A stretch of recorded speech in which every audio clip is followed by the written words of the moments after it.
these truths to be self-evident. That all men are created equal. As a member of Congress, I get to have a lot of really interesting people in the office. Experts on what they're talking about. This is the podcast for insights into the issues. China, bioterrorism, Medicare for all. In-depth discussions. Breaking it down into simple terms. We hold these truths. With Dan Crenshaw. The Eagle has landed. We're back on Hold These Truths, and I've got my friend and special guest, Representative Brian Fitzpatrick. We serve on the Intelligence Committee together. I'll say a little bit about your background. Of course, you're a representative from Pennsylvania. And prior to that, you were an FBI agent and federal prosecutor for 14 years, served national director for the FBI's Campaign Finance and Election Crimes Enforcement Program, and a national supervisor for the FBI's Public Corruption Unit at FBI headquarters. Represents the 1st Congressional District in Pennsylvania since 2016 election. So you've been serving since 2017. You're on HIPC, which is the Intel Committee, on Ways and Means.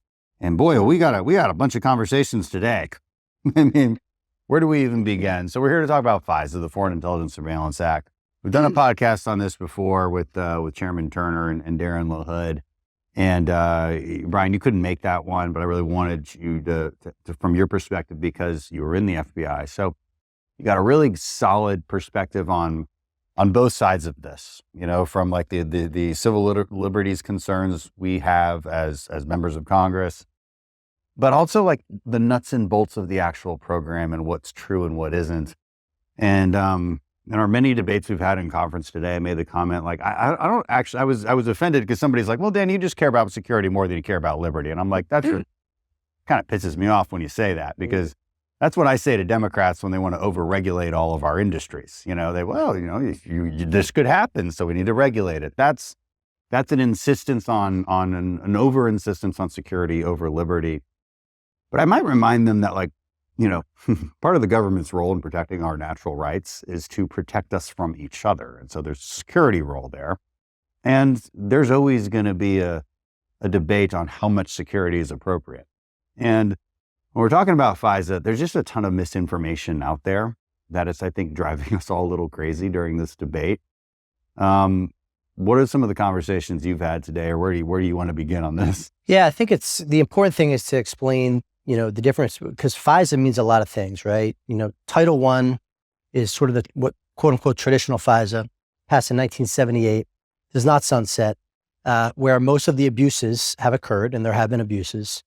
702 was passed in 2008. It does sunset.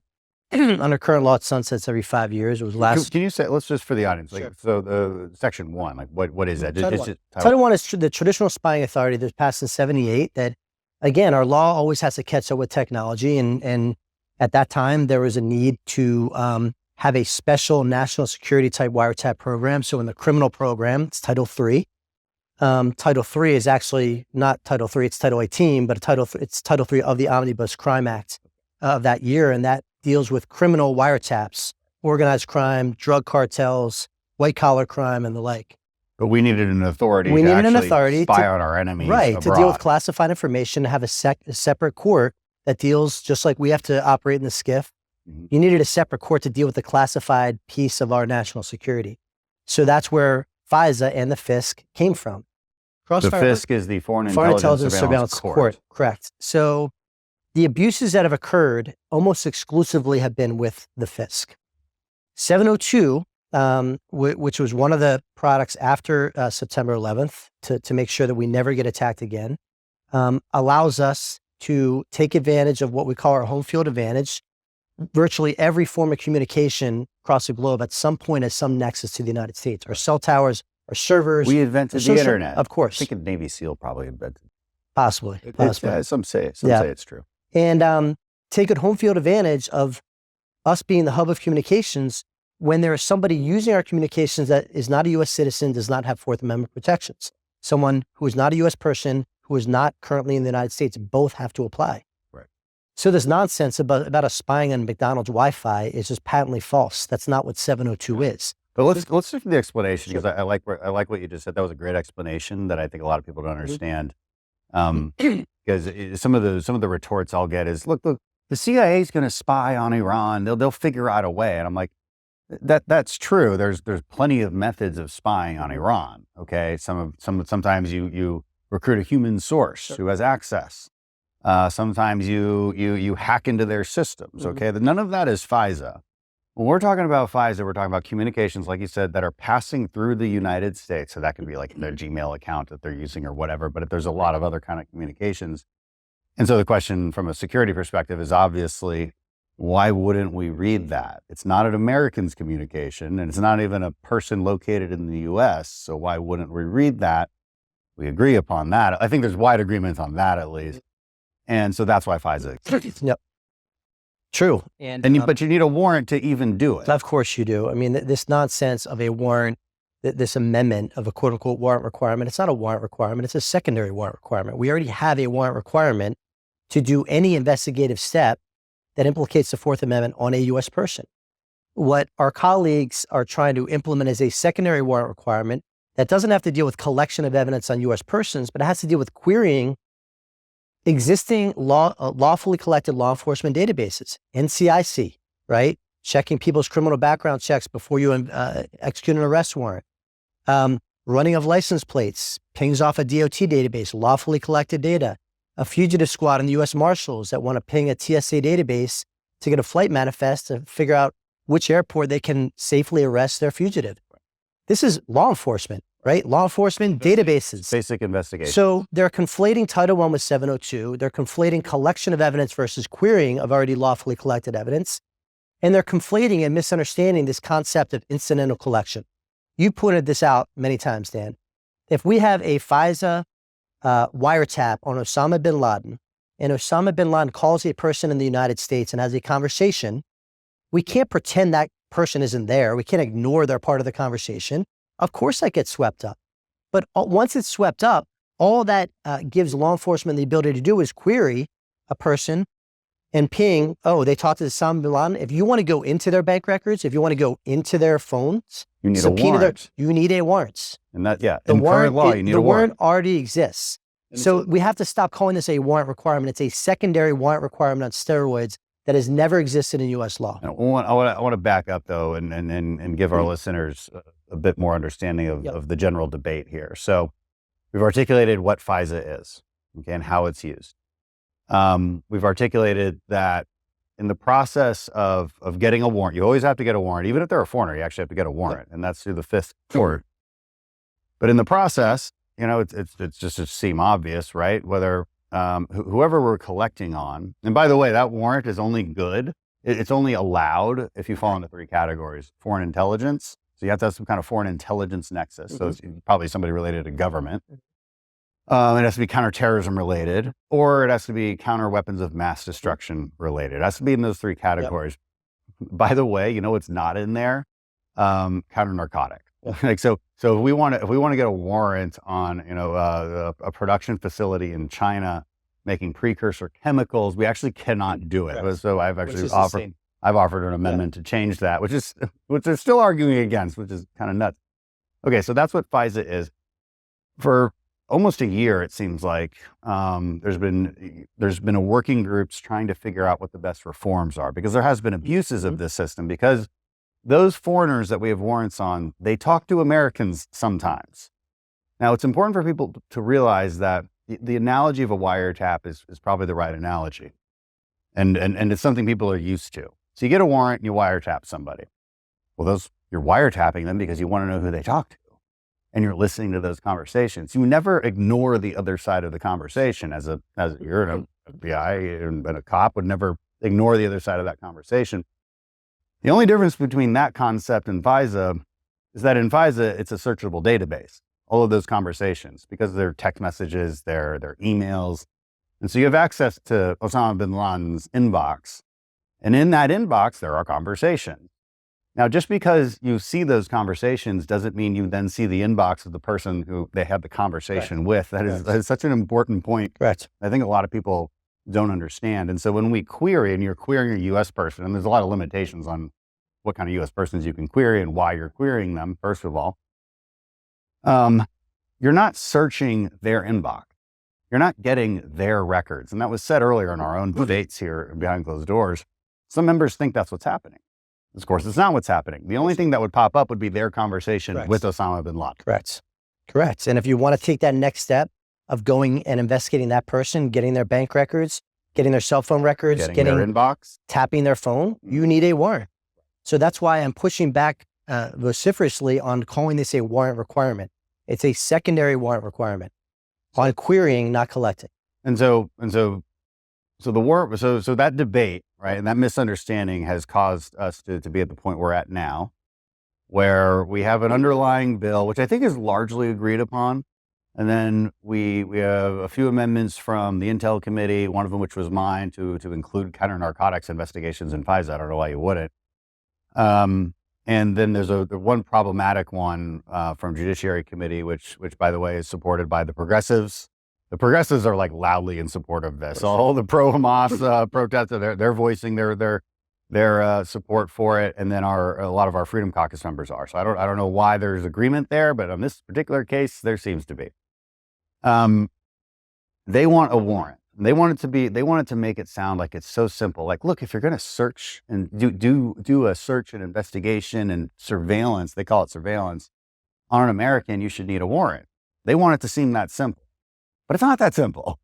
You're searching a database of lawfully collected intelligence. And I don't know how many times we have to say it. I think some people don't care.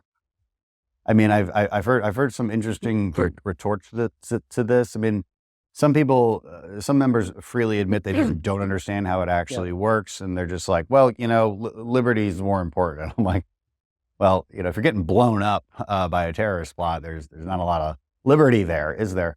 And then they talk about abuses. But of course, the underlying bill that we're proposing fixes all of the abuses that have happened. I mean, really goes quite far, in fact. And important to note, it fixes all of the things that happened to Donald Trump.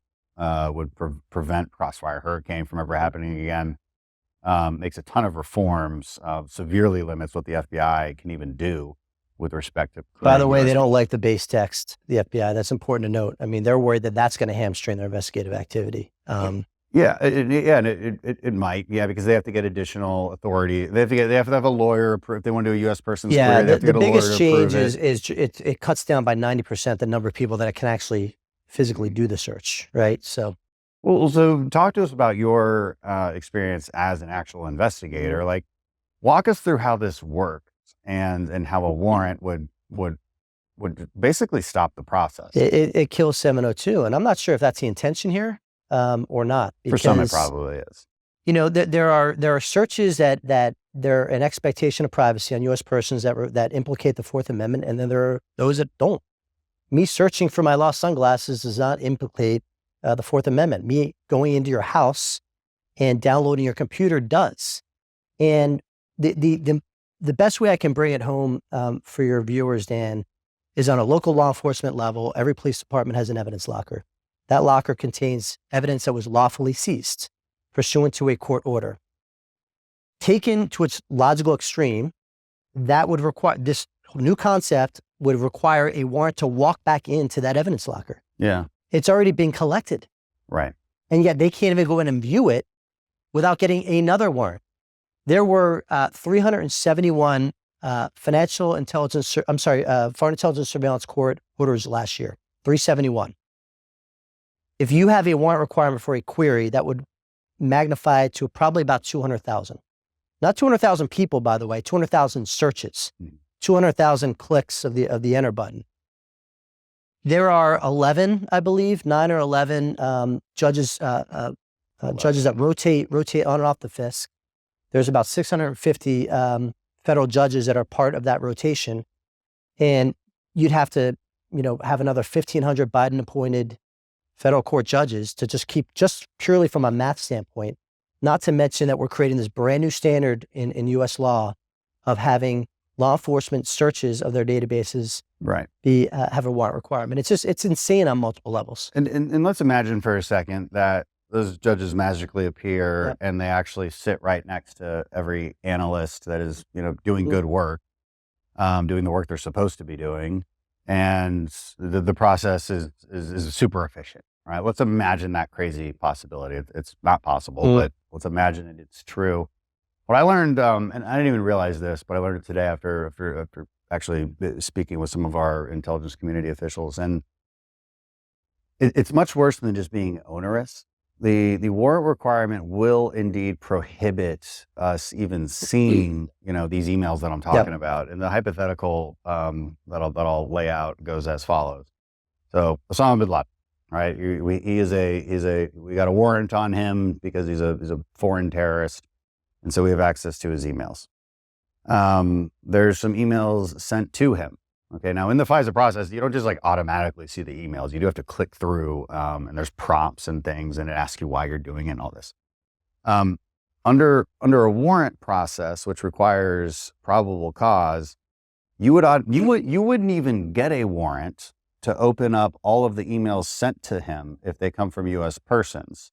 There's another question that they don't answer too, which is so what's that FBI agent supposed to actually do? What if they don't know who that came from? That's not really clear in the law. So since they don't know if that email came from a U.S. person, they're going to err on the side of, well, I'm not going to open it because I don't want to go to jail. And so now you're just not going to see it. And even if they did, and even if they were willing to take the risk and take let's say there's probably 1,000 emails sent to that one inbox. So what, you got to get a warrant to open up every single email, half of which might be spam. Right. Half, but maybe one of them says, hey, thanks for the bomb making class. Yeah.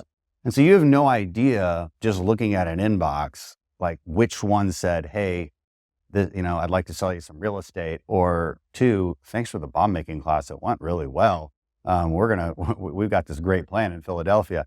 You actually will never be able to see it because the court will actually not approve a warrant based on simple association. That's Correct. Not enough. Correct. You have to have probable cause.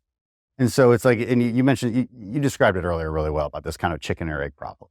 Yeah, it's a chicken egg problem. I'll give you a actual real life example. U.S. Marshals, right? They have a TSA database that gives them the flight manifests of people that are fugitives. Their job is to track down fugitives, very dangerous people. If you take away that database from them because they need a warrant, the only way they can get a warrant is that they happen to have a human source that is in the car with that fugitive driving to Chicago O'Hare Airport that can then call back in time before the flight arrives, go to a court and get a warrant. It will shut down law enforcement, literally shut down law enforcement. It is such an absurd concept to say that for law enforcement to search LexisNexis, NCIC, all of the standard law enforcement databases, that we now need a warrant, because that is exactly what they're talking about. Right, and conceptually, yes, right, and so why? Yeah, if that's their concept that they're fighting for, then yeah, it should apply to every single database and completely shut down. And I've asked that any question to a few of investigation. them, and they're like, "We're only dealing with 702 now." They're not even denying No. that it does. It would logically apply to that. Yeah, and look, and some people I think are on the philosophical spectrum of just basically total anarchy, And the other counter argument here is well, look, yes, you put in all these extra reforms and rules. The FBI has actually changed quite a bit of rules on their own. The bill we want to push forward would codify those and put in place pretty severe consequences, criminal penalties when you violate them. So it's not nothing. And the retort I hear from the kind of the anti-FISA crowd is well, we can't trust the FBI. I mean, we'll just look at what they've done before. And I'm well, then why do you trust them to get a warrant? No kidding. What's the, if you just don't trust them, then just defund the police and get it over with. And moreover, they are now touting this emergency exception of the warrant requirement. Oh, let's talk about that. And I asked the question, I said, well, who determines whether it's an emergency? You know what the answer is? The FBI. The same people they don't trust to use the systems, the same people they don't trust for anything else, they're now going to trust to make an emergency determination. But it's still a chicken or the egg problem. It is. Because the problem is you can't even open up. You can't get probable cause. You can't even open the email to determine whether there is an imminent threat. In order to get probable cause, you need to take certain investigative steps. They are eliminating law enforcement's ability to take those preliminary investigative steps to get to a probable cause that's required for a warrant. How many people do you think actually understand that, or just don't care? I mean, you would think members of Congress would get that, and if they don't have that experience, real life experience, that they would take their responsibility seriously. This is not the naming of a post office. Yeah. This is the fate of the single most important national security tool we have in this country at a time when the terrorism risk is higher than it's ever been since 9/11. Because of the President Biden's disastrous pull out of Afghanistan, coupled with a wide open southern border, we are now toying with stripping ourselves of the most important national security tool we have that will absolutely lead to another terror attack. Glad you mentioned southern border. So let's clarify something else for people, because a warrant requirement on U.S. persons, we need to define U.S. persons. U.S. persons does not mean U.S. citizens. It does not. It means, now if it's U.S. citizen abroad, sure, but it can also apply to literally anyone who's in the U.S. That includes illegal immigrants on the terror watch list, by the way. And so you're telling me that we can't even query if I polled the American people and I said, should we do background checks, not only just what our normal databases, but also through FISA on everybody coming into the U.S. legally or illegally, by the way? I mean, shouldn't we do that for a visa applicant? You would think so. Wouldn't we want to know if they have ties to people who have been lawfully targeted? I think we would want to know. That's actually an amendment that we wanted to put forth as well. And it's kind of funny because I think most people would obviously agree with that you should do that kind of background check on illegals coming into the country. The warrant amendments would make that impossible. Like it'd be untenable just from a logistics standpoint to do it, and you wouldn't have enough judges to do it. It's absurd. Yeah, I mean, it all stems from a contempt that some of our colleagues have developed for the intelligence community. I'm an Eagle Scout, Dan. The Boy Scouts have gone through some rough times. We shouldn't, you don't throw the baby out with the entire Boy Scouts. I'm a Catholic. Catholic Church has been through some rough times. We don't throw the whole church out. Right. You target your remedies to the abuses and the people that are responsible for it. And that's my fear about what they're not doing right now.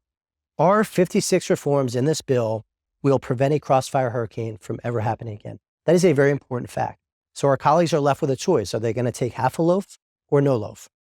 It's not going to contain everything any of us want, but it'll protect the American people and prevent another crossfire hurricane. The alternative is we could get another clean FISA reauthorization, right? Which would have none of these reforms in place. And those reforms are important because nobody denies that there were abuses. Yep. And some of those examples of abuses are pretty ridiculous. I mean, it's like, an FBI agent querying their ex-girlfriend or potential tenants, if they're a landlord, like obviously incorrect. Now was action taken against those FBI agents? I believe so, but it was up to them. Yep. Our reforms would make that in law. A penalty. Some actual criminal penalties for misusing it. So it's not as if there's no reforms in this. And moreover, 90% reduction in the number of people that can actually do it. So you limit the universe of people that can actually use the system. You increase the approval levels to the SAC and the CDC, the Chief Division Council of each division. Right. I don't know what other protection mechanisms you could possibly. Well, you're also doing audits. Yeah. So you're also adding audits. 100%. And congressional reports. Right. Yep. I believe not just audits, but transcripts of FISA court proceedings. I mean, it's pretty extreme. Like the amount of reforms that we all agree on and think should go into play. And it's a lot of it was geared almost precisely toward Trump and what he dealt with the abuse of the FISA court, which, by the way, has nothing to do with 702 queries. Nothing to do with 702. It's funny because he tweeted, I think in 2018, when we had to reauthorize it, he's like, "You have to reauthorize this. This is not the same thing that the Democrats used against me. It's different." And I'm like, "Yeah, but why are you changing your tune now?" I mean, it's the exact same problem. Some think he may have confused today. He may have confused 702 with FISA. So stay tuned for that. Yeah, well, I mean, there's so much confusion. It's absurd, which is kind of why we're continuing to do podcasts like this and try to get the truth out. Again, like I'll make the analogy one more time for our listeners. I think the analogy of a wiretap is pretty appropriate here. You don't ignore the other side of the wiretap. You just don't. Like, there's no way to do that. It's not like we don't go beep. We don't like censor that other side and be like, well, if you want to know who else they're talking to, then you need to. That's not how it works. And Americans have been understood this and been okay with this 100%. And that's many decades. That's the electronic surveillance equivalent, the physical surveillance equivalent. If you go in to execute a search warrant and I execute a search warrant in your house, and I see a Gmail printout of you and this gentleman here, You I can read it. I can read it. You I can read it. it. Now, if I want to go into his email, I got to get a warrant. Right. Right. But I can't pretend I didn't see it. Right. I can't pretend it's not there. That's another good analogy. It's incidental collection. They don't understand what incidental collection is. It's a basic precept to law enforcement. Right. And it's a long-standing precedent that it does not violate any kind of Fourth Amendment protections at all. Again, the only difference between those issues of whether it's a wiretap or you literally find a printed out Gmail, the only difference is what FISA does is allow a searchable database, which has a pretty massive benefits. Here's another like hypothetical I want to lay out for people and why this is so important. Let's imagine, let's say Osama bin Laden again. Okay, so you're tracking Osama bin Laden and his communications, and he keeps communicating with it's maybe a specific airfield where they do pilot training somewhere inside the United States, or maybe it's a meeting place, maybe it's a Starbucks. Locations in the U.S., if you want to query them, that falls under U.S. persons. So now a good investigator, the obvious thing to do would be to say, okay, well, let's query that same pilot training course and see if anybody else that we're targeting is also looking at that, maybe scheduling some things. And maybe, it turns out there are. Maybe there's this guy who has ties to Hezbollah and Hamas and all of that, right? Now, obviously, I'm making parallels here to the 9/11 hijackers. Yep. If you require a warrant here, because by the way, those communications, they're just asking for a schedule. They're not, there's no probable cause to get a warrant on that. There's no reason to believe that you need a warrant on that pilot. So you won't even get the warrant. And you will not connect the dots and find out that other people from Hezbollah and Hamas and ISIS are also sending people to that particular airfield to get pilot training. You will never connect those dots. And so because it keeps getting made like, it's onerous and the government doesn't want to do it. That's not a good argument. I'm like, well, it kind of is a good argument, but also it's much worse than that. You're just never going to connect the dots because you won't get the warrant in the first place. Right. Well, right after 9/11, the Patriot Act passed 99-0 in the Senate. Russ Feingold, then Senator of Wisconsin, abstained. 10 years later, there was calls to repeal the Patriot Act. It should not take a mass terror attack on our country for us to keep our guard up. And that's the notorious weakness of the West, right? We grow weary, our guard drops, and our enemies use that against us. And I hope that doesn't happen here, because it wasn't too many decades ago where you could walk onto an airplane without going through TSA, without going through magnetometers. Imagine that, right? Walking onto an airplane, going through no security. We live in a different world now, and our technology and our defense mechanisms. I mean, back then, they told us to watch the solar eclipse with like a cutout cereal box. I mean, they didn't know what they were talking about. You just smoke cigarettes in the car. It's fine. Really quick, I know we got to wrap because you got to go. Can I just say, clarify one thing about the abuses that are called out? It's important to contextualize what those abuses were, because people say, well, there was 300,000 illegal queries or something like it's some large number. Some of which were the really bad examples, like I laid out earlier. But it's important to know for people that a lot of those examples are simple things like they queried an email. They don't know where the email came from, right? It's just part of your investigative process. That email is in a lawfully collected inbox. You want to know what else it's attached to, or if it's talked to anybody else. Turns out it's a U.S. person. They then have to report that as a violation. Okay, but so it's not this sinister violation. Another one is, and a lot of them apparently were simply the fact that they didn't narrow their searches enough. So they have a perfectly good reason for querying an identifier. So when we query somebody, we say, it could be identifier, it could be a number, it could be a email. It's an identifier. What they're supposed to do, and I think the reforms we make, is you have to query that within, the Hezbollah collection set, not just everything. And if you do it, if you mistakenly or on purpose search the entire database as opposed to just like the Hezbollah database, that's a violation. But again, so I just want people to understand that. Is it the wrong thing to do? Yeah, we've decided it's the wrong thing to do. Yep. But it's also not as sinister as I think some people are making it out to be. Well, I mean, part of it was a huge part of it was a flaw in the FBI software that had an automatic opt-in, where you had to affirmatively opt out if you did not want to check a 702 database with part of your normal course of searches. They fixed that, and it's cut it down dramatically, obviously. And that change, coupled with the 56 reforms, will prevent any of these abuses from happening. And quite frankly, a lot of people think it's going to already have its chilling effects now that there are criminal penalties, that agents are just going to opt, they don't want to put their families or houses at risk. They're just not going to do it. So that's already debate, let alone this secondary warrant requirement. So, we've always had to make this decision in our country on the continuum of 100% privacy, 100% security, where we all fall. And it's all about, democracy and this conversation to figure out where we fall in this continuum. You can't go all in for one or the other, right? Yeah. Because that's anarchy and that's dictatorships, right? We got to figure out as a nation where we want to fall, where we can accomplish and protect both. And I think this bill does that. It does. There's a lot of hyperbole about we're on the way to dictatorship. I'm like, my God, no, we're not. In counterterrorism, people are like, well, it doesn't stop us from spying on terrorists. I'm like, do you understand why we're concerned about terrorists?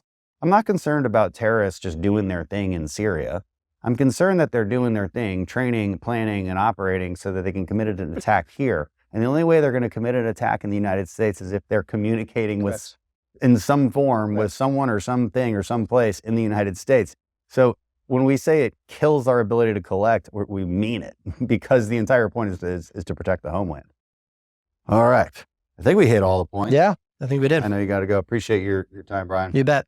You bet. Yeah, and we'll see how this goes.